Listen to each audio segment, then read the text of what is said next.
Hello and welcome to week one of beginning composition. We're going to be pulling right out of this book to start with. Again, this is Everyone's an Author. This week's assignment is on chapter 9.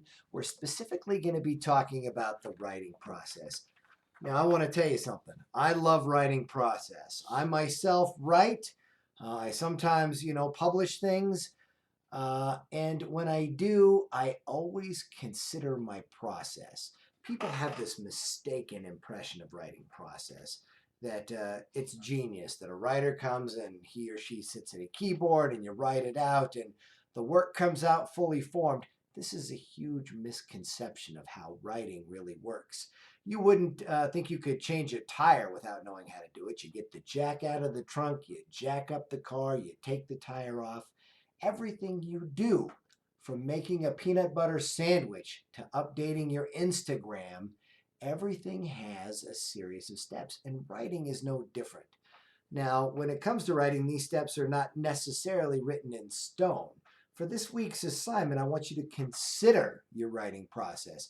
I know many of you don't have the book yet. That's okay. You can still complete this assignment just after watching this video. So let's talk about writing process, shall we? I want to talk to you about this overview. This is the writing process as it exists for you today.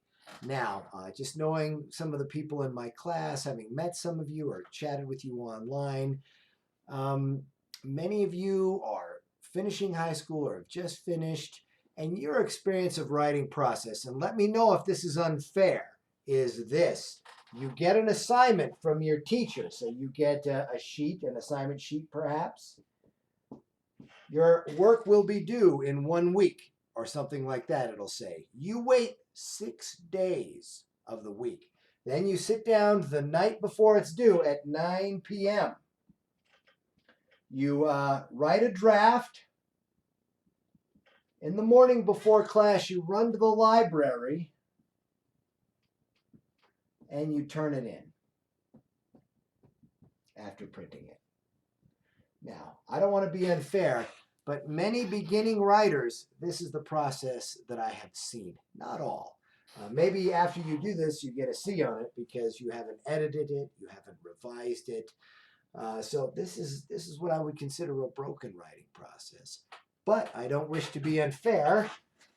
So let's look at, maybe some of you have a little bit better process. I'm going to use my shirt and my old rag here to erase. And then let's look at, maybe you have a better writing process than that. I don't wish to be unfair. Maybe you do put some thought into it.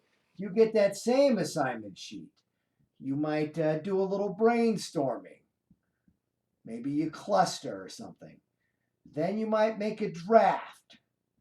Then, and I think that this is very important to say, you show it to perhaps your mother or a boyfriend or someone else in the class. So let's say we show it to mom. This is perfectly acceptable in my view in the writing process, is sharing it with beta readers, which I'm going to cover towards the end. This is called a beta reader. You're all familiar with the term beta testing of video games and things like that before they're released. Perfectly acceptable to have someone read your work and give you feedback on it. Perhaps you revise it, then you turn it in, and maybe you get a nice big A on that, in your previous experience, or you get a B or whatever. The grade is never the important thing in writing, in my view, and if you follow the process, things like grades, that'll take care of itself. So perhaps you have this writing process. What I want you to do for this week, first of all, is I want you to write your writing process as it is. You can list it like I've done here. If you're a visual learner, you can, you can do a flow chart. You get your assignment sheet. You think about it, whatever it may be. Whatever makes you happy, whatever visuals. You can go back to here. You can edit and revise. Some people like these kinds of things. I'm not a big fan, as you can see from my terrible drawing, that I'm not really a fan of flowcharts, and I don't do good drawing. So I just like to list whatever detail, however involved or creative or thoughtful you want to get in. I want to see what your writing process is as it exists. Then I'm going to talk about some of this stuff right now, and next week I'll have you redo your writing process as you think it should be. So let's talk about what you need to consider in your own writing process. So I want to talk about rhetorical strategies for a minute. And this word, people get really hung up on rhetorical strategies. So traditionally, very often we consider how we want to tackle a piece of writing. And in this case, let's say you're going to write an argumentative essay. That is going to be a rhetorical strategy. Or perhaps, as I have assigned in the first section, you'll note, I've assigned you a narrative essay. With all of these, and I'm going to talk more about this in a minute, anytime you're considering your rhetorical strategy, you must consider what I think are the three most important elements. They're a little different in your book, but just stick with me here. Do read chapter 9. But audience, tone, and purpose. These are the three elements you really have to understand in your rhetorical analysis. What you're going to do, what you need to accomplish. The problem when we sit down and we say, well, I'm going to write an argumentative essay. I'm going to write a narrative essay. Keep in mind, I've assigned a narrative essay. But is there anything that says a narrative essay can't make an argument? What is my greatest summer vacation but an argument saying, hey, this is the greatest summer vacation ever? That kind of narrative, that's a traditional narrative essay, is in fact an argumentative essay. An argumentative essay can be, we need to respect people's, medical choices that they make, or let's come up with a good example. Let's say argumentatively, you're going to talk about some illness you've had or the time you got depressed, for instance. I know that's a common theme sometimes. And this is going to be your argumentative essay is that, people who have depression should seek help, which they should. Now, that is an argumentative essay, but it is, again, a narrative essay. And you see this time and again with these essays you hear about. Well, I'm going to write a synthesis essay. I'm going to write a compare and contrast essay. All of these essays exist in more than one bucket. I really don't like, and even though I use them to teach you. I want you to write a narrative essay with certain elements in it, but it's not really a good way to think of the real writing process as it exists. So let's talk about what really, really matters when you sit down and contemplate any piece of writing for school or work. Audience, tone, and purpose. The audience for our class is what? It's your fellow classmates. We're not going to publish this work, but we're all going to read each other's work. We're all going to edit each other's work. So in the case of audience, this would be other, getting college educated, academically minded young adults. You plus me.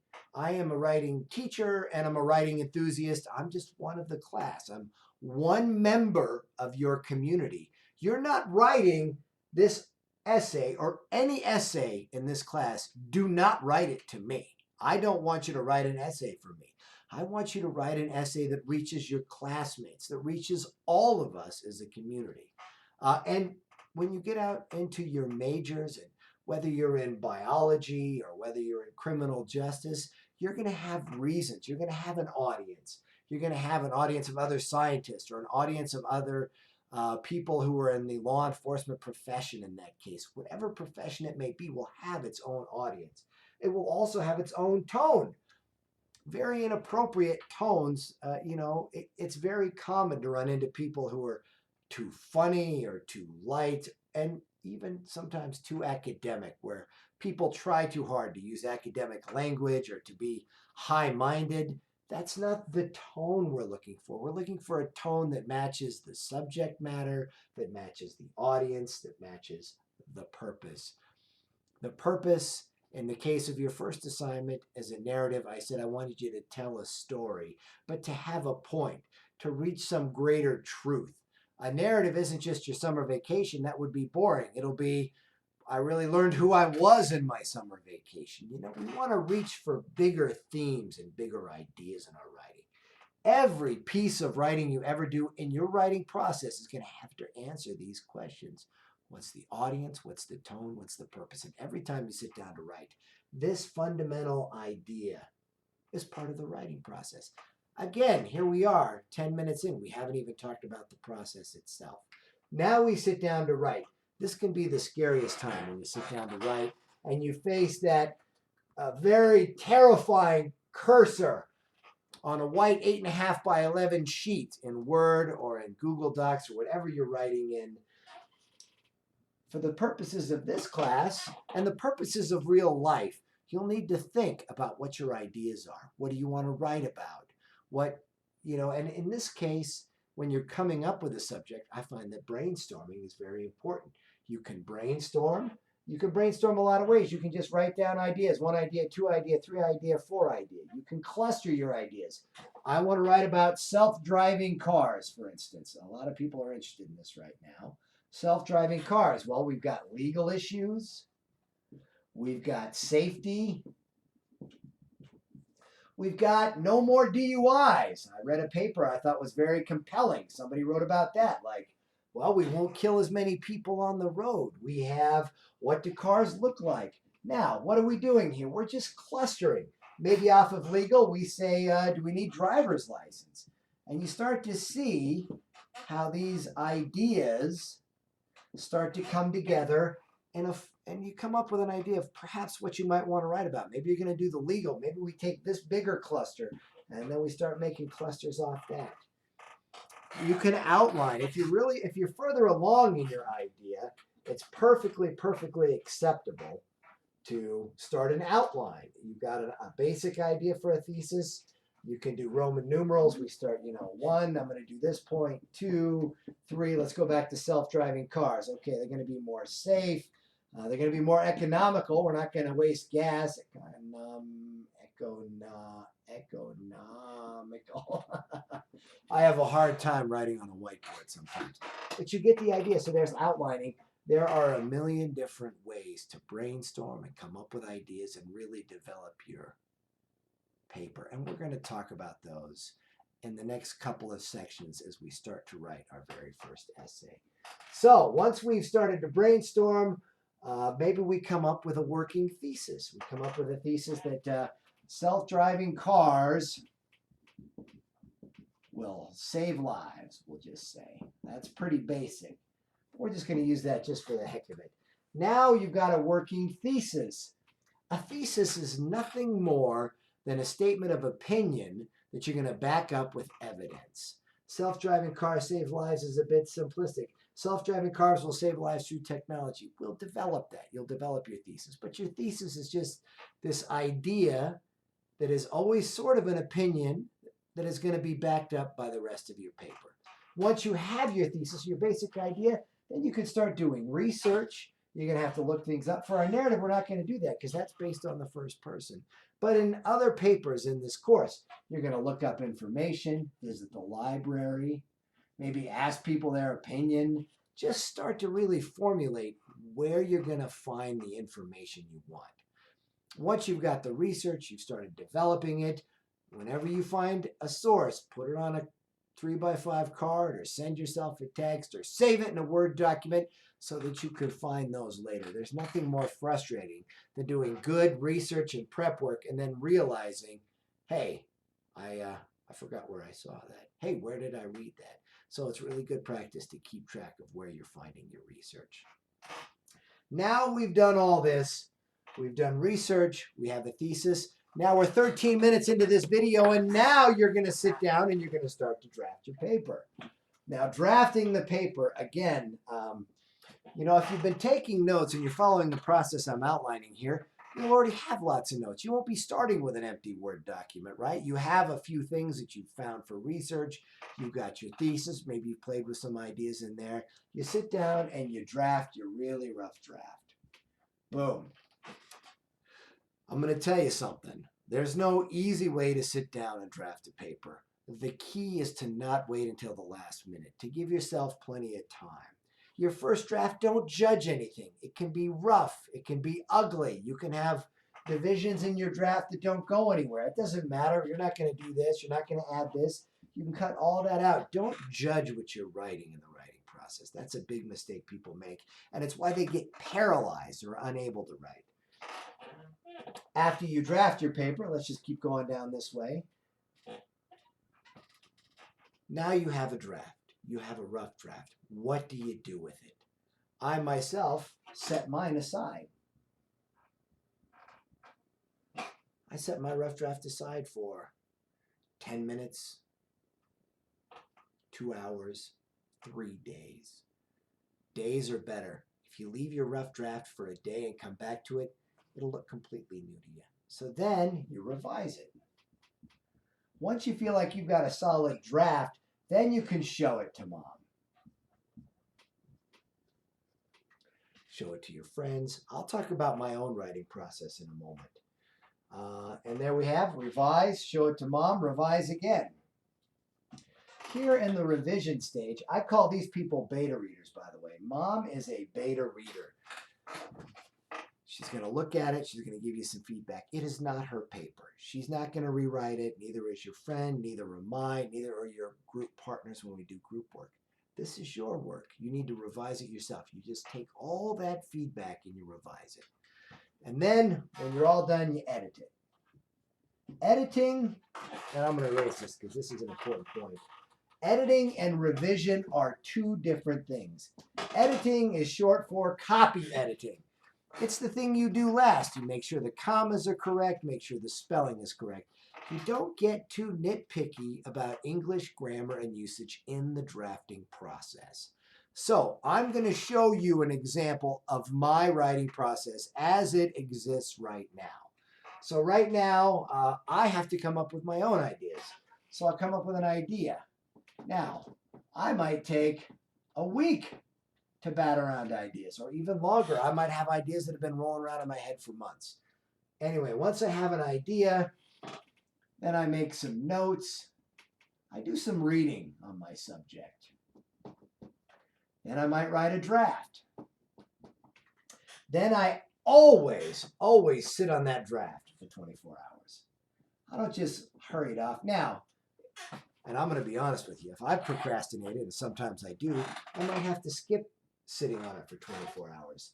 Life is real. Everybody has things to do. Sometimes you wait till the last minute. You should not do that, but ultimately, this is a really valuable piece. And again, I'm reading and research. Now, after basic research, oops, I'm misspelling that. Basic research. There we go. After that, I revise it.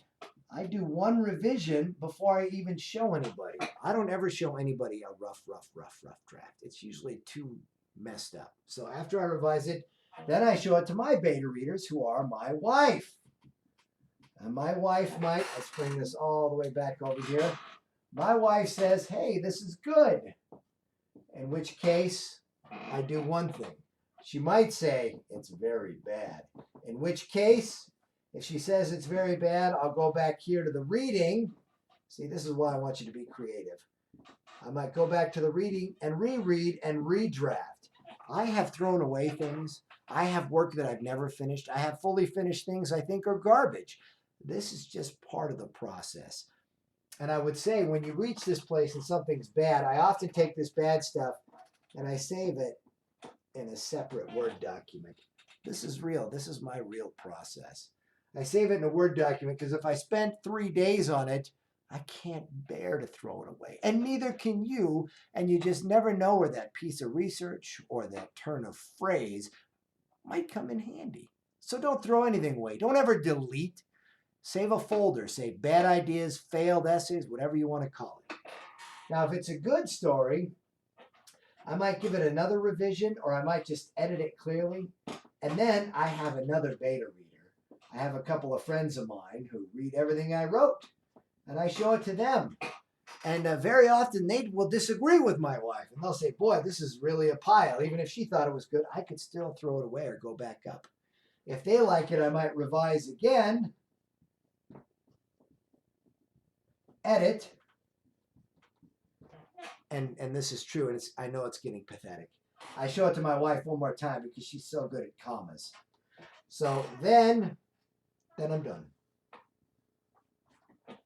So you see that the writing process can be so complicated, right? This is a real life writing process for what I really kind of do every couple of weeks when I try to write something and submit it somewhere. This is the process. This is what it looks like. I show a lot of people this stuff. I'm not ashamed of it. I'm not ashamed to show people my cruddy drafts. That's okay. Find somebody you trust and show them your bad drafts, and they will help you find the way. So, again, that is my writing process. Next week, we're going to talk about your writing process as it should be as we get into your narrative. I'm going to give you a sample of what I think a writing process perhaps should look like in this class. So if you'll stick with me. So let's say you get my assignment sheet. You get Ed's assignment sheet. We'll do the narrative essay. But you know what? Let's not. Yeah, let's do the narrative essay. Let's do the narrative essay. For your writing sheet for the narrative essay, you get your writing. You're going to brainstorm ideas. I'm going to brainstorm. What do I want to write about? After you get to that brainstorm, even a narrative essay will have a point. The greatest summer vacation, or the time I really learned something about myself, was that volleyball trip. We'll see. We'll call it the V-ball trip. I went on this volleyball trip and it fundamentally changed my life. I read a lot of those kind of stories and I always like them. Brainstorm, then you decide on that, then you have sort of a working thesis. Then maybe you want to read something. Maybe you want to read about your old trip. Maybe you wrote about it. Maybe you have the old, the little papers they hand out when you go to these kind of tournaments, whatever it may be. We'll just add research in there because it's always a good idea to research. Even if we don't necessarily do it for the thesis, I'm putting it in there anyway for the narrative. So we do research. Then we're going to draft. Now let's say, realistically, you wrote a good draft. You're going to sit on it. Maybe. Then you're going to go up here and we're going to show it to mom after you sit on it. We're going to revise one more time. I always think you should revise after you sit on it, just for the sake of argument. Then you're going to show it to mom. Mom gives you some ideas.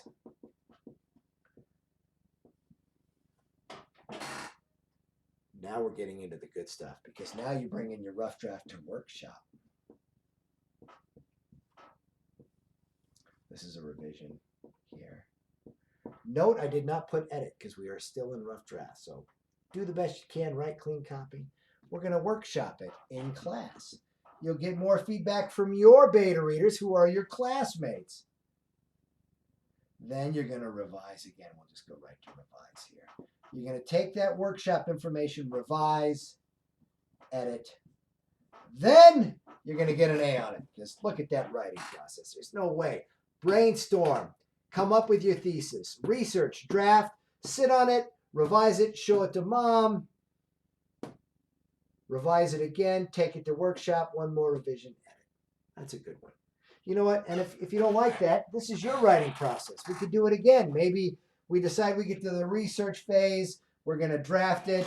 And that's really too much. So we'll just show it to mom after that. Then you revise.